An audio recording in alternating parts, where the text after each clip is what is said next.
What's up, guys? This is Ian here, coach of your Ladner Lanturn, bringing you guys our Week 6 match for the NCL or the Mombasa City League. This week we are taking on my good friend Nacho and his Detroit Teravolts.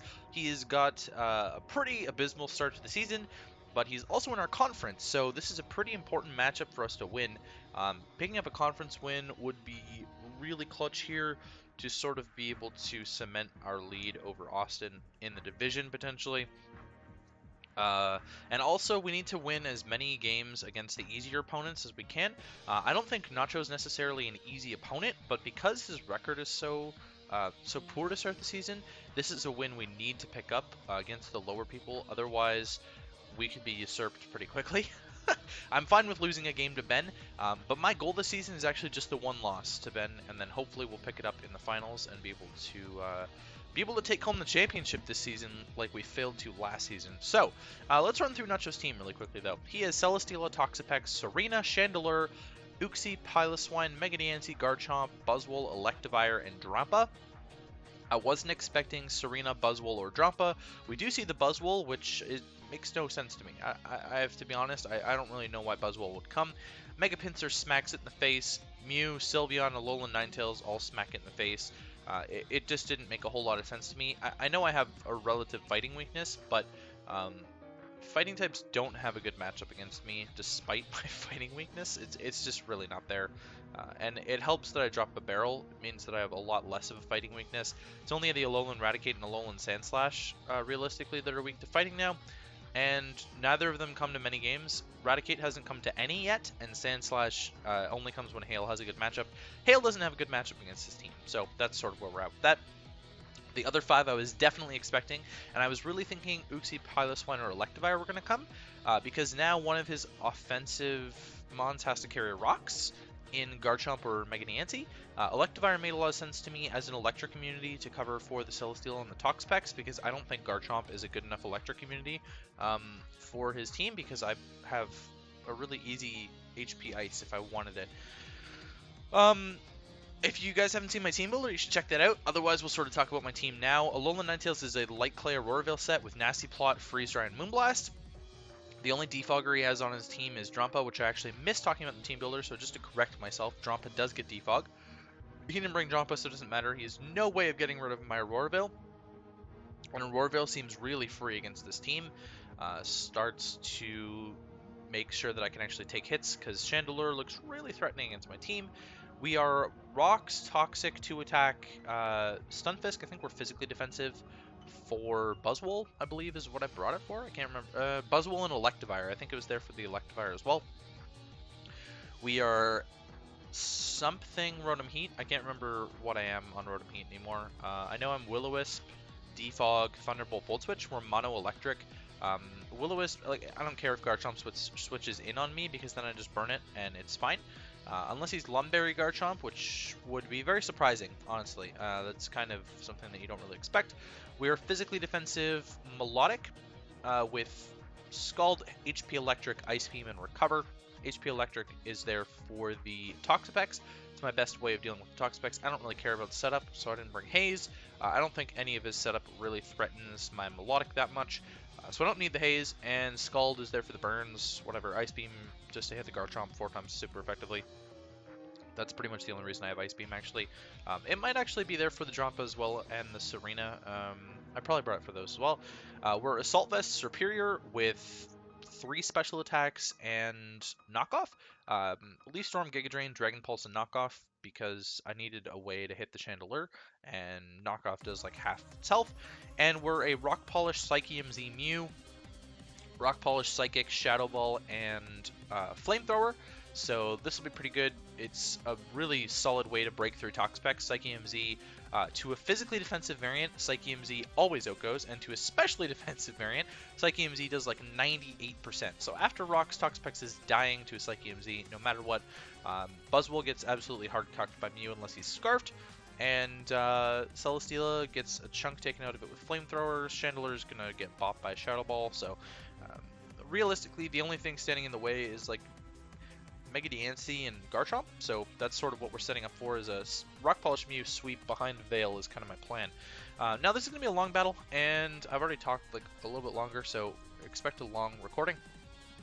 But as we start off, I'm going to lead with the Rotom-Heat, I believe, is what I ended up leading with against the Chandelure. Yeah, I know I can take a hit here, so I'm going to eat the Shadow Ball, and I'm just going to Volt Switch on him. I wanted to sort of gauge what kind of damage he was, and because I knew I lived to Specs Shadow Ball, and there's no way that he's clicking Specs Fire Blast against my Rotom. If he's got Specs HP Rocks, Specs Shadow Ball is doing about the same damage, so it doesn't really matter. Anyways, we sort of gauge what set he is there. I actually got a little bit of a low roll on the Volt Switch, so now I'm forced to go into my Melodic to tank the hit. It was my only thing to tank the hit and get a kill. I thought about going to Superior because I could easily tank a Shadow Ball, and that looks like Scarf damage to me, and he kind of has to be Scarf against my team to do much. So based on that damage, I think he's Scarf, and I was going to go into Superior, but Knockoff doesn't kill from this range, so it doesn't really matter. Had to go into Melodic, and now he's going to go into Talk Specs to eat the Scald. Doesn't really matter.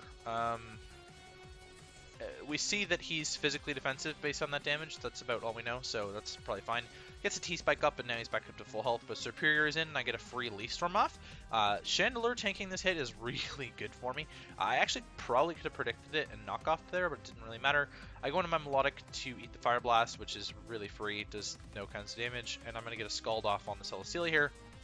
No burn this time, but we sort of see what kind of Celesteela this is. It's not really Spit F based on that damage, it's more physically defensive. In fact, I don't think he's got any Spit F investment at all. And now that he shows the Leech Seed, I know that he's definitely more of a defensive variant. I need to get rid of these T-Spikes, so I just go in my Rotom-Heat and eats anything from this thing. And he actually shows off the Seed Bomb, which doesn't really matter. It's not doing anything to my Melodic. I went for the Volt Switch there because it really doesn't matter if Garchomp comes in. Again, I know he made a hard read into Garchomp, but Garchomp can't really touch me unless he's got Rock Slide. And I'm going to go for the Will-O-Wisp this turn as he actually gets up his Rocks. So now that he's burnt, I really don't care, and I can get rid of his Rocks and the T-Spike right here by defogging. It doesn't really matter that Clear Body activates because I get rid of the Rocks and T-Spikes anyways. He has to go for a Rock-type move, so I go into Stunfisk for free here, essentially. The Diamond Storm is doing nothing, and I healed back most of the damage, honestly. I go for an Earth Power here, I go for a Discharge here because I didn't want Celesteela coming in. But honestly, Earth Power was probably my best play at this stage, and I choked a little bit and went for the Discharge as he goes into his Garchomp. Really doesn't matter, and I think we're just going to trade Rocks now, as I definitely set up Rocks this turn. No, I went into Alolan Ninetales, my bad. Yeah, Burnt Chomp isn't doing anything, and now my Ninetales threatens this out and gets more chip damage on it. So he goes into the Celesteela as I'm able to get up my Veil. I have 8 turns of Veil now, and he can't do anything about it, or 7 turns, really. And he can't do anything about it, so I get to go into Mew for free here. For free, in quotations, because the Leech Seed still goes through Veil. And so my Mew is actually getting chunked a little bit more than I would like. And Flamethrower is doing not as much as I would like either. Heavy Slam is doing no kinds of damage. You can tell that, you know, this Celesteela is not really doing anything. But now I have to switch out the Mew. It's going to die to another turn, and I can't kill this thing. So I can go to my Melodic here as he shows off the Protect, which is really neat tech. Not really. I mean, it's pretty common. Protect, Leech Seed.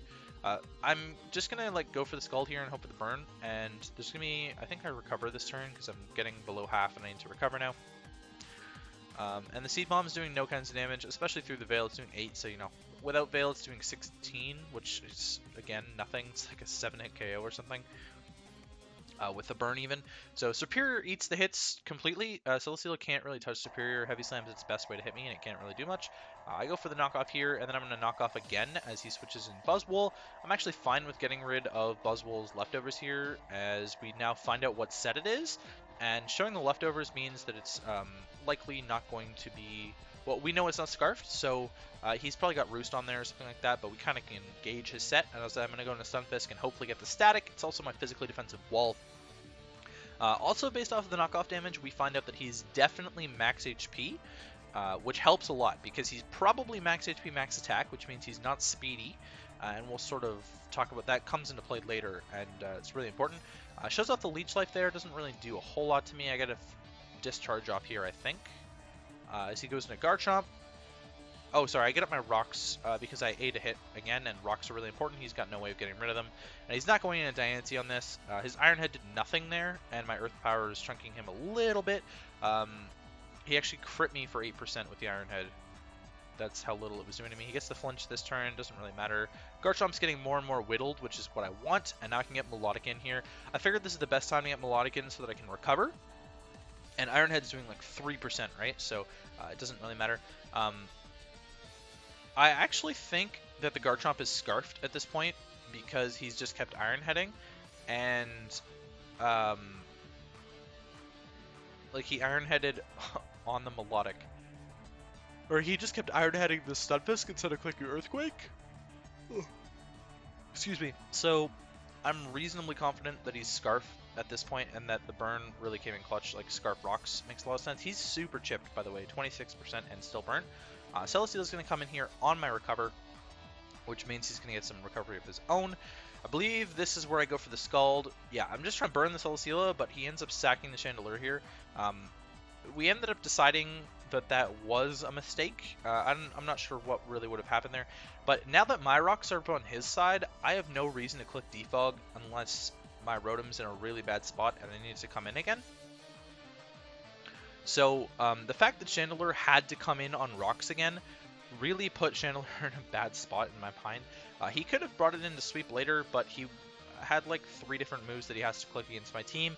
So sacking the Chandelure there, still I think it was a mistake. Melodic actually is the first mon to hit double digits in kills this season now. It's the kill leader in the entire league, and now it's got 10. So there you go. That's what you're going to see there. In comes the Celesteela again. I'm just going to keep scalding this thing and hope for the burn. That's really what my job with Melodic is, and still no burn. That's like, yeah, he mentions the Leech Seed. Again, that Leech Seed miss probably doesn't matter in the grand scheme of things. Another Scald, no burn, and he's going to get leftovers plus Leech Seed again. The burn would be really clutch because then he's not getting leftovers, but it's not happening. I get to bring in my Rotom here on whatever, and he actually makes a really good prediction and double Leech Seeds. It's really strong play. Out comes the Protect once again on my Volt Switch. I don't really care about that. And now this turn, I believe I double into Melodic? Or into Stunfisk, sorry, predicting the Garchomp to come out as he actually Heavy Slams my Stunfisk with the Celesteela. I was really hoping for static, no static. Seed Bomb comes off. It's still not really doing a whole lot as my Discharge comes off, and no Para. And now he's going to Protect on my Discharge again. Again, doesn't really matter. It's just sort of stalling on PP, and his Celesteela is getting back some health as the Garchomp comes out now on the Discharge. Really doesn't matter at this point. The Garchomp is so low, and it's essentially a free switch into Melodic, as he's actually going to do 14% with that Earthquake, and now he's going to crit me with this Earthquake, and it does 22. So I'm not sure how crits are working there. That doesn't make like a whole ton of sense to me. I thought crit would go through Marble Scale, but I'm just going to let him die to the burn damage and just recover. At that point, Garchomp couldn't have come back in on rocks anyway, so it doesn't really matter to me. I'm going to recover on the Celesteela here again, as he's going to Leech Seed. So we're sort of in a back and forth stall war here, but eventually I've chipped down 2 of his really big offensive threats to my team in Garchomp and Chandelure. Buzzwole's missing an item, and I'm trying to keep the Celesteela as low as I can get it. Unfortunately, Mega Diancie is still full health, and we'll sort of deal with that later, but that's really the thing that's stopping Mew from sweeping at this point. I need Celesteela low enough for a Flamethrower to be able to kill it, because I'm pretty low on my Mew. I'm only at 33%, and I need Diancie chipped because I don't want to blow my Z move on Diancie. I want to blow it on the Toxapex. As Seed Bomb is doing no kinds of damage again, so there you go. I want to say I double into Stunfisk again. Yeah, here we go. I double into Stunfisk again. I know I can eat the Seed Bombs. It's doing pretty much no damage. Another one is a roll to kill me, and I don't know if he's going to risk it, so he actually Leech Seeds as I get the Discharge off, and I actually get the Para finally. So it only took 45 turns for Celesteela to get hacks. Not that I'm hoping for hacks, but like, that must have been like 5 or 6 Scalds that I threw off, and none of them burnt, and like, it ate 2 Discharges before this, and would have taken static potentially from heavy slamming my Stunfisk, so I was kind of due for some hacks on the Celesteela, and you know, getting the Para is not exactly what I want. Getting the burn would have been clean, because then Melodic can actually just recover on it for days, and it really doesn't matter. But the Para is probably okay, and you'll see that the Para actually works out better for me than the burn. I'm just going to go to my Melodic again. Now that he's paralyzed, I'm going to try and get up a Recover. I was definitely predicting his Protect there because he had the Leech Seed on, so I went in a Melodic to get a Recover off. I see he's going to Leech Seed me again. Again, I'm not super concerned about this. It would be nice to keep my Melodic as healthy as possible for the Buzzwole still. And now I'm just trying to chip down the Celesteela as his Seed Bombs, again, they're doing no kinds of damage to me, so it doesn't really matter. I think I get another Recover off here before I switch out. We're still going strong here as he gets fully paralyzed that turn, which is really strong because then I'm sitting about 20% healthier. Stunfisk is going to come out here. I figured this was the time to sack the Stunfisk to the Celesteela. We actually see that he gets the defense boost, so like I suspected, he's physically defensive. I get to bring out my Rotom-Heat here, and Thunderbolt will put this thing in range of Mew, and I can probably set up a Rock Polish on it before I Flamethrower it. But 2 Thunderbolts will kill it very easily, as he actually gets full parried this time. And now he's going to go for the Protect, which you'll see because he went first, and he gets fully parried again. That one didn't matter whatsoever, because even if he gets the Protect off, he's not living another Thunderbolt, and he has no switch into Thunderbolt at all. So that was just stalling out one Thunderbolt turn on my end. I actually think that was a misplay, because if there was a scenario where he got a double Protect off and my Rotom can switch back in on rocks later, that's not good for him. Because then I can get a Defog off potentially, or I can get a Thunderbolt off on the Pex. And my Rotom is actually EV to outspeed the Buzzwole as well. But now Mega Diancie is going to come out, and I actually clicked Volt Switch, predicting his choke. So if he, sorry, I'm not predicting his choke, but if he chokes here, then Volt Switch is my play. It's my best play. And if he misses a move, then Volt Switch is my best play as well, because then I'm preserving a sack that I can use later. So I go for the Volt Switch, as he actually does miss the Diamond Storm. That really didn't matter. The Diamond Storm miss mattered not in the grand scheme of things, but the fact that I got an attack off on the Mega Diancie, that's what matters. But you'll notice that because the Diamond Storm missed and I switched out, I'm still sitting at 22%, and this is my defogger. So if I bring Rotom back in, it's dying anyways, which is hence why I say the Diamond Storm miss didn't matter. Only the fact that I got that 48% off with the Volt Switch. So now I'm going to go into my Superior, which I have EV to outspeed the Diancie, and Giga Drain will take it out. I get a little bit of recovery, a little less recovery than I was expecting actually. Excuse me, because I had to come back in on rocks. Buzzwole's going to come out here, and I'm actually going to sack off the Rotom now, because Superior could still be useful against the Toxapex if I need it, as he Leech Lifed. I actually could have gone into Mew here and just Psychic this thing, but I wanted to see how specially bulky he was, so I ended up going out in Alolan Ninetales. Moonblast isn't going to kill here, but I'm actually fine with letting Alolan Ninetales go down just to be able to secure the win with Mew. So I'm going to go for the Moonblast here, as and it's not going to kill him. Iron Head is going to kill me, obviously, because I'm 4 times weak to it. And he's going to take some chip from Hail and such. And now Mew is going to be able to pick this thing off with a Psychic. And then I'm going to be able to use Shattered Psyche on the Toxapex. And we're going to win the game 3-0 against Nacho and the Detroit Teravolts. We're actually undefeated against Nacho lifetime, which is only 3 games, but that's still enough. We got that nice 6-kill Mega Beedrill game in NCL Season 1, and then I beat him in another league called EPTL. It's actually Frost League. I took him down last season there. So we now move to 5-1 plus 16, which is really strong. And unfortunately for Nacho, he moves to 1-5 minus 9. You guys will see, if you're subscribed to the NCL YouTube channel, there will be a mid-season recap video coming up relatively shortly. It'll definitely be going up after Week 6 is finished, because we had all of the coach interviews. So I went through and gathered the data and all the predictions that the coaches made before the season started. And we'll sort of compare that to the live statistics and sort of talk about their playoff hopes and what they predicted for playoffs. And so you guys will get more in-depth analysis of Nacho's season up to that point if you check out that video. So please, please, please, if you're not subscribed to the NCL YouTube channel, go and check it out. I will try and remember to link it in the description of this video. If you've made it this far, then hopefully you check it out, or if you've made it this far, you're already subscribed. So those are pretty much the 2 options. Anyways, that's going to be it for me. Next week we play Phil in the Wiltshire War Turtles. That's an important match because we play him twice this season, so I'm not going to be trying as hard in the first game, because I have a feeling the second game is going to matter, or I should try harder in this game because the second game might not matter as much, and Phil's actually in the other conference, so there's a good chance that we could meet up in round 1 of playoffs. So it's sort of an interesting matchup from a from a playoffs perspective. Now that we're halfway through the season, we're sitting in a really good spot. We're looking to